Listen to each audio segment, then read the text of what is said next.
कि एक अपनी और एक हसन कमाल की फोटोग्राफ निकाली और वो मैंने फेसबुक पे लगा दी और साथ में ये लिख दिया कि हसन कमाल जिन्होंने वो गाना लिखा था। अच्छा, ये इशू जो है ट्रिपल तलाक का पहली बार निकाह फिल्म में टेकअप किया गया, तो उसका पहला नाम था तलाक तलाक तलाक, लेकिन चूंकि वो नेगेटिव नाम था तो इसलिए उस फिल्म का नाम रखा गया था निकाह। और उसमें हसन कमाल ने गाना लिखा था दिल के अरमा आंसुओं बह गए, तो वो गाना सलमा आगा ने गाया था। तो मैंने जब हसन का इनको बताया राज बब्बर को कि भाई हमने उस दिन हमने ये किया, तो राज बब्बर बोले कि प्रदीप भाई कहो तो गाना सुना दो। हमने कहा सुनाइए। तो गाड़ी में हम और वो थे, उन्होंने पूरा गाना दिल के अरमा आंसू बह गए सुनाया। फिर हमसे बोले कि भाई कैसा लगा। मैंने कहा कि भाई वो सलमा की आवाज़ थी, आपकी आवाज़। तो बोले कि यार बात तो दे दो, इतने साल के बाद पूरा गाना याद है। सही बात। तो हमने कहा ये बात रात में हम हसन कमाल से कह देंगे कि आपका लिखा हुआ गाना जो B.R. चोपड़ा ने सलमा आगा से गवाया, हमने जो है राज बब्बर से गवा दिया। तो वो एक सिलसिला हो गया। तो इस तरह के सिलसिले जो है बहुत सारे हुए पिछले 40 साल में। एक किस्सा है कि 2002 में हसन कमाल लखनऊ शहर में आए हुए थे और ताज में ठहरे हुए थे, तो उनका फोन आया कि भाई प्रदीप, हाँ वो दिलीप कुमार साहब लखनऊ शहर में आए, ताज में है, आप मिलने आइए। तो हम चले गए। जब चले गए तो ताज में जिस कमरे में दिलीप कुमार ये बैठे थे हसन कमाल, साथ में जावेद अख्तर भी थे। तो ये दोनों बात करने लगे कि साहब उर्दू भाषा में पर्शियन और अरेबिक लफ्ज कौन कौन से आए, कहाँ से आए, कैसे आए, और बड़ा एकेडमिक डिस्कशन जो है करीब 1 घंटे तक चलता रहा। हम भी सुनते रहे। फिर अचानक जो है फोन आया दिलीप कुमार साहब का कि भाई वो आप दोनों तो मेरे को बिल्कुल अकेला छोड़ के चले गए, कोई पूछो हाल नहीं, अकेला मैं यहाँ बैठा हूँ अपने कमरे में और कोई वही नहीं हो रहा है, अब आप लोग आइए। अच्छा, वो दूसरे कमरे में? तो दूसरे कमरे में। तो हमने जब बात हुई तो हमने कहा कि भाई अब आप लोगों को दिलीप कुमार साहब बुला रहे हैं, अब आप जाइए। तो जावेद अख्तर ने कहा ऐसा क्यों? अभी दिलीप कुमार साहब नए नए शेर सुनाएंगे, उसमें दाद चाहेंगे, तो अकेले हम हसन कमाली क्यों दाद दें, आप भी दाद दे। तो दैट इज हाउ हम गए अंदर। जब गए तो हसन कमाल साहब ने मुलाकात कराई दिलीप कुमार साहब से, ये कहा कि भैया प्रदीप कपूर है और हमने और इन्होंने ब्रिट्स में काम किया है और इनके फादर भी ब्रिट्स में थे और ब्रिट्स का अपना एक हम लोगों का फैमिली वो रहा है। तो दिलीप कुमार साहब ने कहा कि ब्रिट तो मेरा भी बहुत करीब रहा है क्योंकि करंजा मेरे दोस्त रहे हैं और मैं बहुत करता रहा हूँ, जानता हूँ और खूब यूपी भी खबरें पढ़ता रहा हूँ। फिर मुझसे बोले बरगुज़ार पत्रकार हैं आप, आपका इम्तहान लूंगा, ऐसी खबर बताइए जो अभी टीवी खोलूं तो दिखाई दे, शाम को सुबह अखबार देखूं तो फ्रंट पेज पे मिलना चाहिए। तो मैंने कहा कि अभी जब हसन कमाल साहब का फोन आया था तो मैं यूएनआई में बैठा हुआ था और यूएनआई पर टिकर पे एक लेटेस्ट खबर आई है कि सलमान खुर्शीद को यूपीसीसी का प्रेसिडेंट बनाया गया है। ये लेटेस्ट खबर है जो शाम को अभी टीवी खोलेंगे तो फ्रंट पेज पे दिखेगी, मतलब सुनाई देगी, और सुबह देखेंगे तो फ्रंट पेज पे आएगी खबर। ये तो तय है। तो बोले कि यार सलमान खुर्शीद से कांग्रेस ये चाहे कि मुसलमान वोट मिल जाएंगे, मेरे कुछ रिजर्वेशन हैं। ये दिलीप कुमार का ऑब्जर्वेशन था जो बाद में सही साबित हुआ कि उस जमाने में ये बड़ा मशहूर हो गया था, मांगा था मुसलमान मिला सलमान। तो उनसे जो है वो मुस्लिम वोट तो नहीं मिल सकते थे। अब मेरे से जब बात हो गई तो क्या हुआ कि ये आए इसलिए थे क्योंकि नेक्स्ट डे जावेद अख्तर को दिलीप कुमार की शख्सियत पे पर्चा पढ़ना था। तो अब जावेद अख्तर से मुखातिब होकर उन्होंने कहा कि भाई जावेद साहब कल पूरा ताज भरा होगा, बहुत लोग आएंगे, लेकिन वो सारे लोग मुझे देखने आएंगे और आपको सुनने आएंगे, और मैं नहीं चाहता कि किसी मौके पे आप गलत साबित हो जाए मेरे बारे में। तो मैं आपको बताता हूं कि मेरी जिंदगी क्या रही है। 2 घंटे दिलीप कुमार साहब ने अपनी इनइमिटेबल स्टाइल में पूरी कहानी अपनी फिल्मी जिंदगी कहाँ से शुरू किए, कहाँ से हीरोइन क्या क्या हुआ, पूरे किस्से करते रहे। जावेद अख्तर नोट्स लेते रहे और उसके बाद बार बार कि भाई जावेद साहब नोट कर लीजिएगा। उनको लग रहा था कि कहीं किसी मुकाम पे कल नेक्स्ट डे गलत ना हो जाए। तो पूरी कहानी सुनाई। हम और हसन कमाल और जावेद अख्तर मैस्मराइज होकर दिलीप कुमार से उनकी जुबानी उनकी कहानी सुनते रहे। और उसके बाद जब बाहर आए तो जावेद अख्तर हमसे बोले कि पता नहीं दिलीप कुमार साहब को आज क्या हो गया था, ऐसी तो वो कभी किसी को सुनाते नहीं है। लेकिन हमने कहा कि वो नहीं चाहते थे कि कहीं आप कुछ और कहते, बोले मैं तो पूरी रिसर्च करके पेपर बना के लाया। तो लेकिन फिर भी उन्होंने सुनाया। तो नेक्स्ट डे जाहिर बात है हम भी मौजूद थे, सब लोग मौजूद थे, और वो दिलीप कुमार साहब ने जब पूरा जावेद अख्तर ने पर्चा पढ़ा तो उसके बाद उन्होंने फिर शुक्रिया भी अदा किया कि नहीं साहब, जावेद साहब जस्टिफाइड, कि जो मेरे बारे में जितनी जानकारी थी वो बहुत सही थी। तो एक फिर हमसे जब हो रहे थे तो बोले कि भाई प्रदीप साहब, जब लखनऊ आता हूँ तो टुंडे कबाब जरूर खाता हूँ, तो ये मेरी वीकनेस है, तो कुछ भी हो मंगवा लेता हूँ मैं। और चाहे वो एक कांग्रेस के कैंपेन वगैरह में भी जब भी आए, हाँ उसी बात तो कैंपेन में ही तो आए थे। हाँ कैंपेन में ही आए थे, तो वो उसके बाद भी ये था कि लखनऊ शहर में टुंडे कबाब उनकी बड़ी फेवरेट रहती थी। इसके अलावा अब आप जिनका सेंटेनरी ईयर चल रहा है, कैफी आजमी साहब, 1964 से लेके 1981 तक बराबर उनके लिए हमारे घर में नशिश होती रही, उन्हीं के लिए होती थी। और लखनऊ शहर के सारे शायर जो हैं वो सब आते थे और पूरा कमरा भरा रहता था।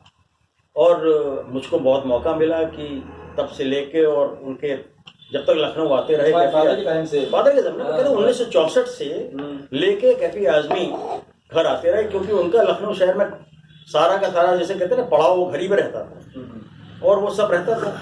तो एक शख्सियत मैंने ऐसी देखी कि जिस आदमी को फालिज हो जाए और उसके बाद भी वो फालिज के साथ इस तरह का बर्ताव करे कि कहीं वो रुके ही नहीं, कोई मुशायरा हो, कहीं हो, कुछ हो, उस हाल में अपना व्हील चेयर पे जाना हो, डंडे के साथ जाना हो, लेकिन वो चल पड़ते थे। तो एक तो उनकी ये शख्सियत की मतलब बीमारी का भी उन्होंने ऐसी तैसी कर दी थी। और वो बोलते थे कि साहब मॉस्को में एडमिट हुए तो साहब अगल बगल में फैज़ अहमद फैज़ और ये दोनों एडमिट हुए, और वहाँ मालूम पड़ा कि मॉस्को में जब दोनों का इलाज चल रहा था तो ड्रिंक्स अलाउड ही नहीं थी, फैज़ साहब को तो बिल्कुल अलाउड नहीं थी। तो बोले कि लेकिन फिर भी हम लोग जो है स्मगल कर लेते थे वहाँ पे, क्योंकि फैज़ साहब का था कि नहीं मिली तो कैसे काम चलेगा। तो वो किससे हम लोगों को सुनाते थे कि जब दोनों मॉस्को में थे तो किस तरीके से फैज़ अहमद फैज़ किसी न किसी से अपना इंतजाम करके और वो अपना चल पड़ता था। कैफी के साथ इमरजेंसी के दौरान मुशायरे में जाने का मौका मिला, जिसमें कैफी की फैमिली थी और हमारे पेरेंट्स भी गए थे, हम भी थे, अथर नबी वगैरह थे, सब लोग गए थे। अब आप सोचिए कि इमरजेंसी में पूरे का पूरा बहुत बड़ा मजमा था वहाँ मऊ में, सारे वीवर्स आए हुए थे, और जिस तरीके से उन्होंने मुखालफत की इमरजेंसी की, जितने बैठे हुए वहाँ पर डिस्ट्रिक्ट ऑफिसर्स थे, सब लोग थे, उनको मतलब उस माहौल था कि लोग इमरजेंसी के खिलाफ सुनना चाहते थे। और वो कैफी आदमी जो है वहाँ पे जो सुना रहे थे, कोई हिम्मत नहीं करता था, कोई हिम्मत नहीं करता था। तो वो एक कैफी का देखा। 1977 में इनका एक टेलीग्राम आया हमारे घर, रीचिंग लखनऊ अलॉन्ग विद भुसावली banana trees for my village मिसबा। तो जब वो आए लखनऊ में तो फादर ने कहा कि भाई रामनरेश यादव जो है वो चीफ मिनिस्टर हैं, वो भी आजमगढ़ के हैं, तो चलिए कुछ अपने गांव के लिए मांग लीजिए। तो ये दोनों गए, वहां से लौटे, तो गुलबर्ग होटल की सीढ़ियां चढ़ते चढ़ते कैफी का पैर फिसल गया। तो पैर फिसल गया तो फिर फादर हमारे लेके गए डॉक्टर मिनी गोयल के पास, और फिर इनका बहुत लंबा हॉस्पिटलाइजेशन मेडिकल कॉलेज में हुआ 1977 में। लेकिन कैफी आजमी का मेडिकल कॉलेज के स्पेशल वार्ड, वो जो स्पेशल कॉटेज का जो हॉस्पिटलाइजेशन था, वो लखनऊ शहर के लिए एक अजीबोगरीब चीज़ बन गई। क्या होता था कि रोज़ शाम को वहाँ नशिस्त होती थी, लखनऊ के सारे शायर वहाँ पहुँच जाते थे, खासतौर से यंग लोग, यंग शायर पहुँचते थे अपनी अपनी सब लेके कैफी को सुनाने के लिए, और उनके जितने दोस्त थे वो बढ़िया से बढ़िया खाना लेके पहुँच जाते थे। तो साहब हमने वो तागे वाले कबाब, वो पता नहीं कहाँ कहाँ की बिरयानी कैफी साहब के कमरे में नशिस्त भी सुनते थे और वो शायरी भी सुनते थे और खाना भी मिलता था। तो ये लखनऊ शहर के लिए एक बहुत बड़ा दौर चला कैफी आजमी का। फिर उसके बाद बाबरी मस्जिद गिरने के बाद उन्होंने लिखी राम का दूसरा वनवास, और वो इतना आहत थे। उसके बाद जब लखनऊ शहर आए तो उन्होंने अब्दुल मन्नान साहब को और हमको फ़ोन किया, कहा कि स्टेट गेस्ट हाउस के इस कमरे में आ जाओ। हम लोग गए, और ख़ासतौर से ये भी कि भाई वो पॉपुलर ब्रांड उनकी जो थी वो भी मंगाई। और उसके बाद हम लोग जब गए तो कैफी ने राम का दूसरा वनवास हम लोगों को सुनाया, खासतौर से अब्दुल मन्नान जो कि पुराने कम्युनिस्ट पार्टी में रहे, और उसके बाद बाबरी मस्जिद का मुकदमा लोअर कोर्ट से लेकर सुप्रीम कोर्ट तक उन्होंने लड़ा। तो वो एक था। लखनऊ शहर में पहली इंटरनेशनल उर्दू कॉन्फ्रेंस दी कैफी की वजह से हुई। 1981 में ये कनाडा और यूएस गए, वहाँ से लौट के आए तो घर में बैठे तो बोले कि भाई मेरा इतना स्वागत हुआ, इतने लोग आए मेरे को सुनने के लिए, तो मुझे लगा कि ये मेरे को सुनने के लिए नहीं, ये उर्दू के लिए आए थे, और वहाँ के लोगों में उर्दू के लिए बहुत मोहब्बत है, तो क्यों ना हम लोग मिलकर उर्दू के लिए इंटरनेशनल कॉन्फ्रेंस करें। तुरंत वहीं बैठे बैठे ये दोनों लोग बैठे थे, अम्मार रिजवी को फ़ोन किया। अम्मार रिजवी वीपी सिंह की सरकार में नंबर 2 पे थे। अम्मार रिजवी आए और तुरंत एक प्रोग्राम बना, और उसी ज़माने में इंटरनेशनल उर्दू कॉन्फ्रेंस कैफी के इनिशिएटिव पर वो लखनऊ में हो गई। तो हमने कहा कि भाई ये कैफी के सेंटर की ईयर चल रहा है, तो कैफी से शख्सियत से जुड़ी हुई, और लखनऊ शहर में कैफी इतना रहे हैं, तो उनको ट्रिब्यूट पे करने का भी ज़रूरी है। इसके अलावा एक शख्सियत और जिसके साथ मैंने बहुत वक्त गुजारा, वो नौशाद साहब। नौशाद साहब लखनऊ शहर गए थे, लेकिन नौशाद साहब जब लखनऊ आ जाते तो ये रहता था कि भाई प्रदीप कपूर सारा काम छोड़ के उनके साथ रहें और उनके साथ घूमे फिरे और उनके साथ रहें। तो मैंने बहुत वक्त लखनऊ शहर में जब भी नौशाद साहब आए उनके साथ गुजारा। उसमें एक दिन क्या किया कि यार प्रदीप, तुम्हारे कोई रिश्तेदार आते होंगे कहीं से, तो तुम लखनऊ घुमाते हो। आज मैं तुमको लखनऊ घुमाता हूँ, जो 50 साल पहले मैंने लखनऊ छोड़ा था, उस ज़माने में लखनऊ कैसा था। तो नौशाद साहब ने जो अपनी यात्रा शुरू करी, तो सबसे पहले तो वो मौलवीगंज में गए कोने पे। ये बोले कि यहाँ पे एक टायर ट्यूब पंचर बनाने वाला आदमी था जो हमारी नाटक कंपनी को फाइनेंस भी करता था, और हम लोग छोटे छोटे बच्चे थे, नाटक करते थे, और उसके लिए अपना मदद ये टायर ट्यूब वाला करता था। वहाँ से फिर वो गए बड़े इमाम वाले में। आपको याद होगा कि 91 में बीजेपी की सरकार के आने से पहले वहाँ पर टाट पड़े रहते थे, और उसमें पुश्त दर पुश्त फैमिलीज रहती थी, तो सामने रहती।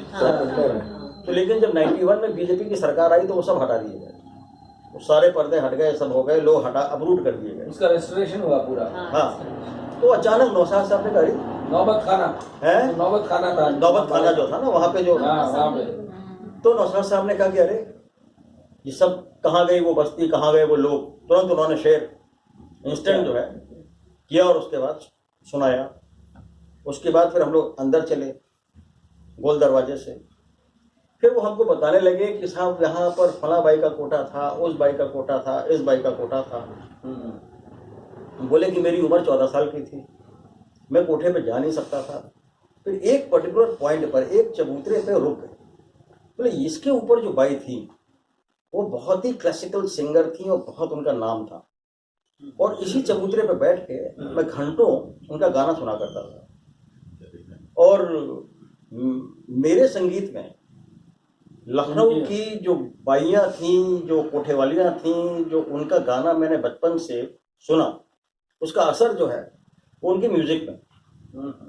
उसके बाद एक वहाँ पर क्या कहते हैं, असगर अली मोहम्मद अली की एक बहुत बड़ी पुरानी बिल्डिंग थी, उसके दरवाजे पे हम लोग खड़े हो गए, और वहाँ को देखिए कि भाई ये जो है एनिमी प्रॉपर्टी डिक्लेयर हो गई है, झगड़ा हो गया है, लेकिन पूरी उस बिल्डिंग की कहानी, उसके बारे में नौशाद साहब बताते रहे। फिर आगे चले तो हम लोग कुंडे के आ गए। कुंडे का मैंने कहा कि नौशाद साहब खड़े, उनको घबरा गया।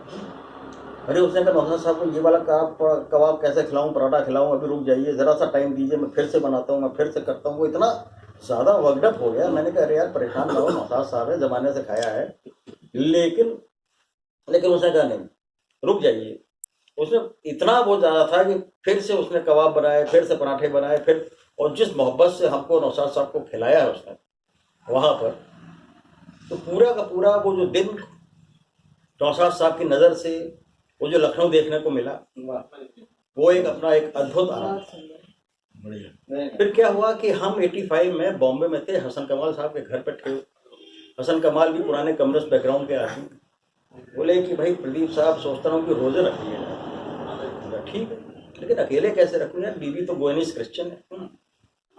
तो ऐसे ही मैंने कह दिया अच्छा हम साथ दे देंगे।